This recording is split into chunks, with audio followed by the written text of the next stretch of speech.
बचपन का बंधन।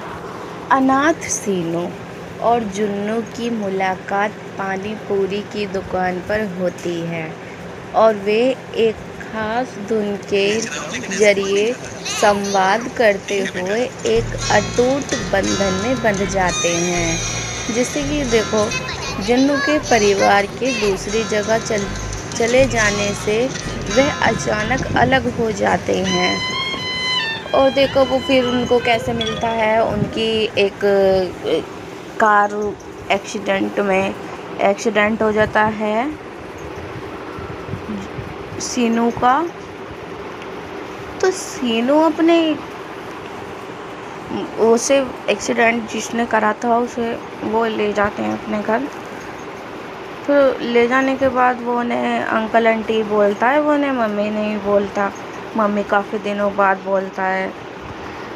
तो जैसे दोनों पानी पूरी वाले ठेले पे मिले थे, दोनों एकदम सीनू उसे वो भी ला के देता था, चूड़ियाँ ला के दी थी। दोनों पेड़ पे बैठे हुए थे, एक उसको लड़की को गिफ्ट करी थी चूड़ियाँ लाल कलर की।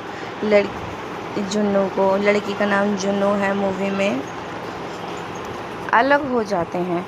जाने से पहले जब वो लड़की जाती है, सीनू उसके पीछे भागता है, गाड़ी के पीछे भागता है। तो वो गाड़ी से अपना हाथ निकाल के 100 रुपये के नोट पर अपना नंबर लिख के फेंक देती है, लेकिन वो नोट सीनू के हाथ नहीं मिलता। सीनू उसे पहले ही कोई भिखारी चुरा के छीन के ले जाता है उससे, लेकिन सीनू के पढ़ने से पहले ही वह नोट चोरी हो जाता है।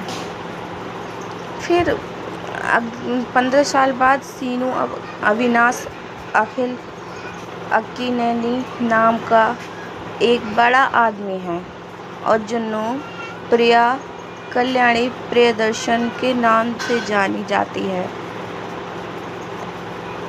दोनों एक दूसरे के वर्तमान पहचान जाने बिना अपनी बचपन के प्रेमिका को ढूंढने के लिए बेताब रहते हैं।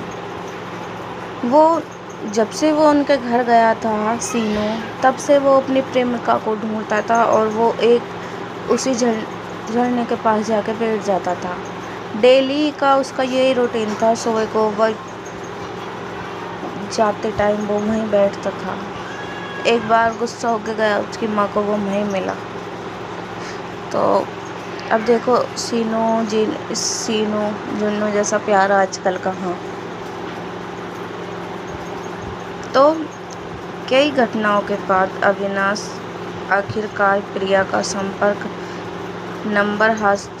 नंबर हासिल करने में कामयाब हो जाता है, लेकिन उसका फ़ोन एक बेरहम गैंगस्टर फ़ोन माफिया द्वारा चुरा लिया जाता है।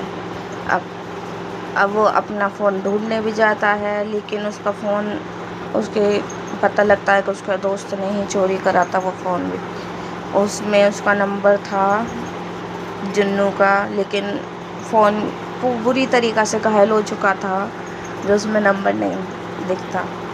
तो जैसे ही भागते में उसकी शर्ट फटी, सीनू ने भाग रहा था, उसका पीछा कर रहा था, फ़ोन लेके भाग रहा था। सीनू उसका पीछा कर रहा था, उसकी शर्ट फट गई। फिर उसने वो जो उसके कमर पे देख लिया तिल वगैरह जो भी होगा, उनने पहचान लिया कि बचपन में यही मेरा 100 का नोट लेके भागा था जो जुन्नू प्रिया ने फेंका था। तो उसने नोट के बारे में पूछा कि चल फ़ोन ना सही तो 100 रुपये के नोट के बारे में बता दे। उसने 100 रुपये का नोट का आधा हिस्सा दे दिया, लेकिन आधा नहीं मिला, आधा वो उसी के हाथ में रह गया। कैसे कैसे करके मिला। फिर दोनों ने कॉल की, सीनू ने कॉल की। कॉल करने पर कल्याणी प्रियदर्शन अपना नाम बताती है, जुन्नू उसने अपना नाम नहीं बताया।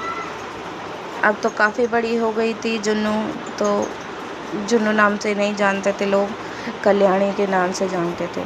तो उसने कॉल पे बोला कल्याणी बोल रही है। फिर वो दोनों एक फंक्शन में मिलते हैं। फंक्शन में मिलने के बाद दोनों की मुलाकात होती है। माँ को माँ को भी वो एरोप्लेन में मिली थी, तो अपनी पसंद आ गई थी बहू, तो वो अपनी रिंग दी आई थी उसे। रिंग देने आने के बाद फिर उसने वो लड़की घर रिंग देने आती है, फिर से दोनों की मुलाकात होती है, फिर दोनों प्रेम प्रसंग में पड़ जाते हैं।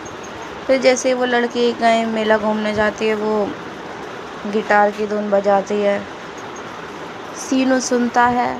सीनू बोलता है कि इस दुकान पर वो आई थी, दुकान वाला कहता है नहीं। फिर सीनू वहाँ से गिटार लेके वो ही वाली धुन बजाता है, तो जुन्नू भाग कर आती है, उसके गले लग जाती है। काफ़ी देर ढूंढने के बाद, भाग कर देखने के बाद वो भाग कर आती है, उसके गले लग जाती है। देखो, प्रेम रोमांचक क्लाइमैक्स ख़त्म हो चुका है। प्लीज़ मेरे चैनल को सब्सक्राइब कीजिए।